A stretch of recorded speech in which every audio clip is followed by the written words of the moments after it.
Hey everyone, welcome to Callback Coding. सो आज की video में हम ये देखेंगे कि हम CSS के थ्रू एनिमेशंस कैसे अप्लाई कर सकते हैं। तो चलिए शुरू करते हैं।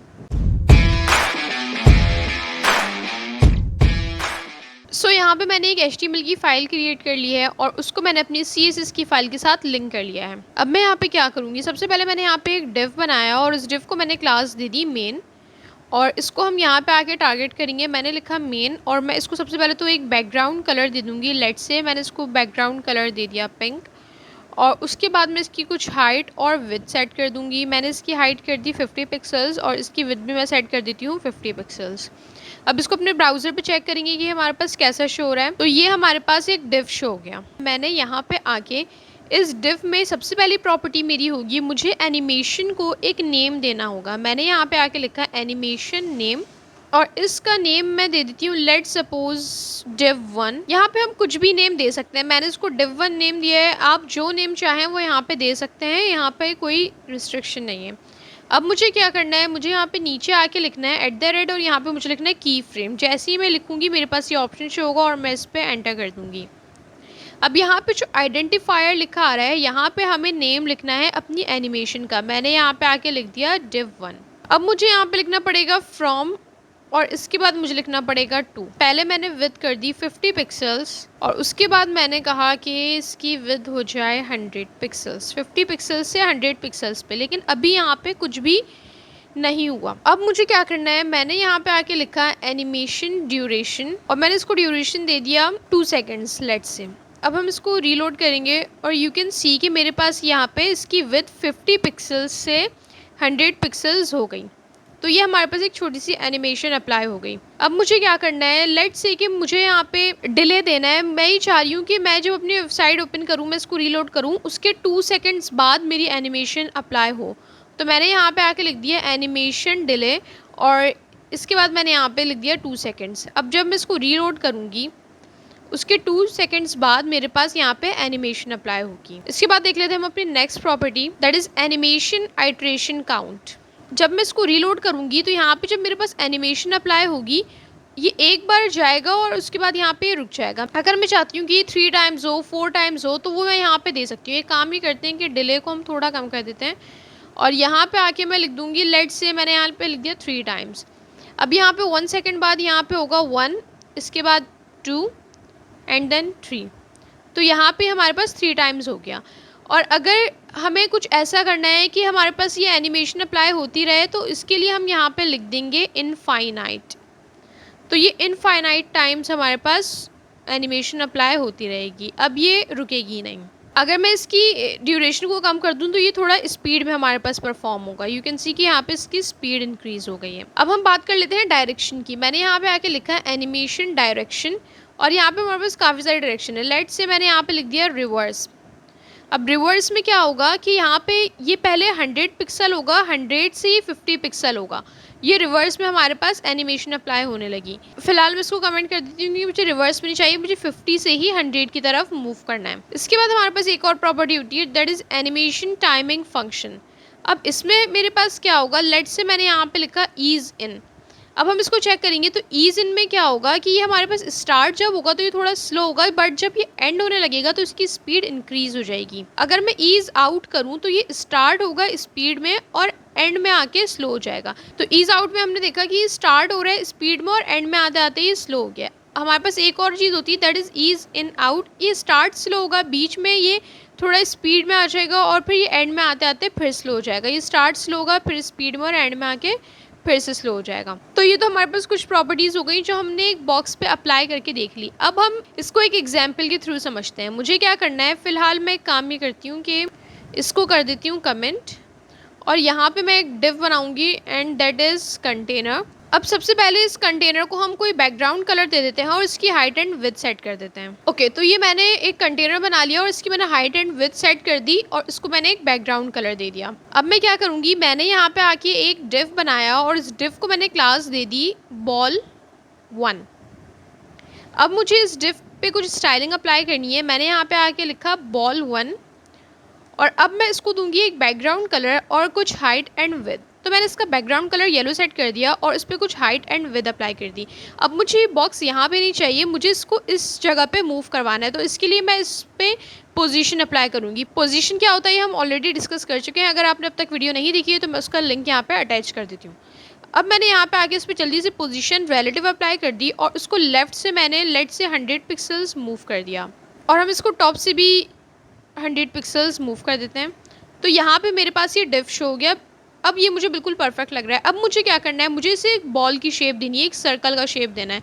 तो उसके लिए मुझे क्या करना पड़ेगा, इस पर बॉर्डर रेडियस अप्लाई करना पड़ेगा। मैंने यहाँ पे आके लिखा बॉर्डर रेडियस और मैंने कर दिया 30 पिक्सल्स। तो ये मेरे पास एक बॉल का शेप आ गया। अब मुझे क्या करना है, मुझे इस बॉल को बाउंस करवाना है अपनी स्क्रीन पे। मैं ये चाह रही हूँ कि मेरी बॉल आए यहाँ से बाउंस बैक होके वापस चली जाए। उसके लिए मैं क्या करूँगी, मैं इस पर एनिमेशन अप्लाई करूँगी। अब मैंने यहाँ पे आके सबसे पहले क्या करना है, मुझे इसे कोई नेम देना है। मैंने यहाँ पे आके लिखा है एनिमेशन नेम और ये हो गई मेरी बॉल 1। अब मैं यहाँ पे आके इस पर एनिमेशन अप्लाई करूँगी। मैंने लिखा की फ्रेम और यहाँ पे अब हम लिखेंगे बॉल 1। बॉल 1 लिखने के बाद मुझे यहाँ पर लिखना है फ्रॉम और उसके बाद मुझे यहाँ पर लिखना है टू और यहाँ पे मैं दे देती हूँ, मुझे इसको टॉप से मूव करना है क्योंकि मुझे बाउंस करवाना है, तो इसको टॉप से ही मूव करना है, मुझे लेफ़्ट देने की नीड नहीं है। यहाँ पे मैंने लिखा टॉप और मैंने यहाँ लिख दिया लेट से टॉप पे ये अभी इसकी करंट पोजीशन 100 पिक्सल्स है, तो मैंने इसको 100 पिक्सल्स ही कर दिया और मैंने यहाँ पे लिख दिया टॉप और इसको मैंने कर दिया लेट से 300 पिक्सल्स। अब मैं काम ही करती हूँ कि मैं यहाँ पे एनिमेशन ड्यूरेशन अप्लाई कर देती हूँ ताकि मेरे पास शो हो जाए। मैंने यहाँ पे लिख दिया 1 सेकेंड। अब हम इसको चेक करेंगे। Okay, so you can see कि मेरे पास एक बार बॉल नीचे आई, अगर मैं इसको दोबारा रीलोड करूँ तो ये एक बार मेरे पास बॉल नीचे आई और ये वापस अपनी पोजीशन पे आ गई। अब मुझे क्या करना है, मुझे इसे इनफाइनाइट टाइम आइट्रेशन देनी है, तो मैंने लिखा एनिमेशन आइट्रेशन काउंट और मैंने इसको कर दिया इनफाइनाइट ताकि मेरे पास मूव होती रहे। अब ये कुछ इस तरीके से मूव हो रही है कि मेरे पास टॉप से आ रही है नीचे और ये वापस से टॉप पे आ जा रही है और फिर ये नीचे मूव कर रही है। मुझे यहाँ पे ये नहीं दिख रहा कि ये मेरी बॉल बाउंस बैक होके ऊपर जा रही है, ये सिर्फ ऊपर से नीचे मूव कर रही है, नीचे से ऊपर नहीं जा रही। उसके लिए मुझे क्या करना पड़ेगा, मैंने यहाँ पे आके लिखा एनिमेशन डायरेक्शन और मैंने यहाँ पे कर दिया ऑल्टरनेट। अब ये क्या होगा कि अब ये ऊपर से नीचे आएगी और नीचे से ऊपर भी जाएगी। ये वाली चीज़ तो मैंने सेट कर दी, लेकिन यहाँ पे मुझे बाउंस बैक होता हुआ नज़र नहीं आ रहा। ये बस ऊपर से नीचे आ रही है और नीचे से ऊपर मूव कर रही है। लेकिन मैं चाह रही हूँ कि कुछ ऐसा हो कि मेरे पास ये जब नीचे आए तो मुझे ऐसा शो हो कि ये बाउंस बैक होके ऊपर गई है। इसके लिए मुझे क्या करना पड़ेगा कि जब बॉल मेरे पास नीचे आएगी इस पोजीशन पे मुझे इसकी स्पीड को करना पड़ेगा तेज़, ताकि मुझे ऐसा लगे कि बॉल आ रही थी और वो बाउंस बैक होके स्पीड में ऊपर गई है। उसके लिए मैं यहाँ पे अप्लाई करूँगी एनिमेशन टाइमिंग फंक्शन और मैं यहाँ पे लिख दूँगी ईज इन। अब हम इसको चेक करेंगे, ये मेरे पास ऊपर से नीचे आएगी और अब ये मुझे लग रहा है कि ये नीचे से बाउंस बैक होके वापस ऊपर जा रही है। ये वाली चीज़ तो मेरे पास बिल्कुल परफेक्ट हो गई। अगर मैं इसकी स्पीड तेज़ करना चाहती हूँ तो वो मैं यहाँ से तेज़ कर सकती हूँ। लेट से मैंने इसको कर दिया 0.5, तो ये थोड़ा स्पीड में मेरे पास मूव करने लगेगा और अब ये मुझे बिल्कुल परफेक्ट लग रहा है कि मेरे पास टॉप से बॉल आई, बाउंस बैक करके वापस चली गई। फ़िलहाल मैं इसकी स्पीड को 1 सेकेंड ही कर देती हूँ, तो ये मेरे पास 1 सेकेंड की स्पीड सेट हो गई और ये मेरे पास बॉल कुछ इस तरीके से मूव कर रही है। अब मैं काम ये करती हूँ कि मैं यहाँ पे डिफरेंट बॉल्स बनाती हूँ और सबकी मैं कुछ हाइट और विड्थ और कुछ बैकग्राउंड कलर सेट करूँगी, उन्हें पोजीशन दूंगी जैसे मैंने इस बॉल को पोजीशन दी है और उन पर मैं एनिमेशन अप्लाई करूँगी। एनिमेशन में सारी चीज़ें हमारे पास सेम होंगी, तो हमें क्या करना है कि बस हमें इसे कॉपी पेस्ट करना है और इसकी हाइट और विड्थ को थोड़ा सा सेट करना है।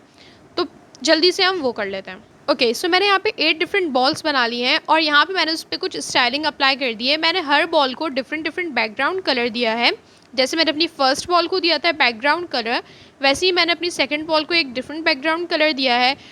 जैसे हमने फर्स्ट बॉल पे कुछ हाइट और विड्थ सेट की थी, वैसे ही हमने सेकंड बॉल पे, थर्ड बॉल पे, फिफ्थ बॉल पे हाइट एंड विड्थ सेट की है। किसी का साइज़ बड़ा रखा है, किसी का साइज़ छोटा रखा है और उनकी पोजीशंस मैंने अपने हिसाब से सेट कर लिए हैं कि मुझे कौन सी बॉल किस पोजीशंस पे चाहिए। सारी बॉल्स पे मैंने बॉर्डर रेडियस अप्लाई किया है। उसके बाद मैंने हर बॉल को एक एनिमेशन नेम दिया है, दिस इज़ बॉल 1 और मैंने बॉल 2 को दिया है नेम बॉल 2, इसी तरह बॉल 3 के लिए बॉल 3 दिया है। इसके बाद यहाँ पे जो हमने प्रॉपर्टीज़ अपनी फ़र्स्ट बॉल पे अप्लाई की थी वो सारी की सारी प्रॉपर्टीज़ मैंने अपनी सारी बॉल्स पे अप्लाई कर दी है। मुझे सेम प्रॉपर्टी चाहिए थी अपनी हर बॉल के लिए, तो मैंने जो फर्स्ट बॉल पे प्रॉपर्टीज़ लिखी थी उसको मैंने कॉपी करके पेस्ट कर दिया अपनी सारी बॉल्स के लिए। क्योंकि मुझे सारी बॉल्स जो हैं वो सेम वे में मूव करती हुई चाहिए थी, तो मैंने सारी बॉल्स को सेम एनिमेशन अप्लाई कर दी।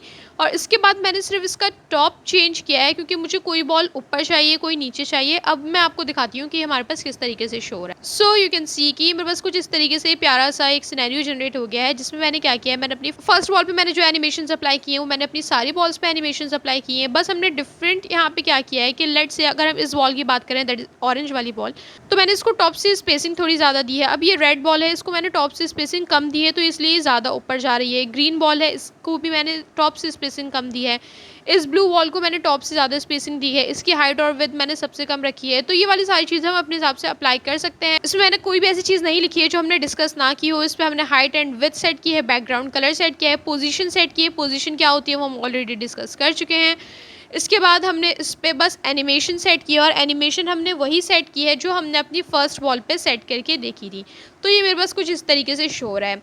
बट अगर मैं ये चाह रही हूँ कि मेरे पास ये बॉल्स जो हैं वो थोड़े स्पीड में मूव करें, थोड़ी फास्ट जो है वो बाउंस करें, इसके लिए मुझे क्या करना पड़ेगा, मुझे एनिमेशन ड्यूरेशन को आके सिलेक्ट करना पड़ेगा। और मैं यहाँ पे प्रेस करूँगी कंट्रोल डी। जैसे ही मैं कंट्रोल डी प्रेस करूँगी तो ऐसी जितनी भी लाइंस होंगी वो सारी सिलेक्ट हो जाएंगी। अभी मैंने सिर्फ बॉल 2 की सिलेक्ट की है, अब मुझे ये सिलेक्ट करनी है, मैंने एक और बार कंट्रोल डी किया, और इस तरीके से हम अपनी सारी बॉल्स को सिलेक्ट कर लेंगे। अब मुझे क्या करना है, मैंने यहाँ पे 1 को रिमूव किया, तो ये मेरे पास हर जगह से रिमूव हो गया। और अब मैं यहाँ पे लिख दूँगी लेट से 0.5, तो हमारे पास ये सारी जगहों पे 0.5 सेट हो जाएगा। अब हम इसको अपने ब्राउज़र पे चेक करेंगे तो यू कैन सी कि यहाँ पे हमारे पास जो बॉल की स्पीड है वो थोड़ी इंक्रीज़ हो चुकी है। अगर हमें इससे भी ज़्यादा इंक्रीज़ करनी है तो मैं इसका ड्यूरेशन और कम कर दूँगी, तो ये मेरे पास कुछ इस तरीके से शो होने लगेगा। तो एक काम ही करते हैं, फ़िलहाल हम इसको कर देते हैं 0.8। आप अपने हिसाब से चाहें तो इसकी स्पीड को सेट कर सकते हैं। Okay, guys, so that was it for the video. If you guys have any query, ask me in the comment section, and don't forget to like, share, and subscribe to my channel Callback Coding. So, see you in the next video. Thank you.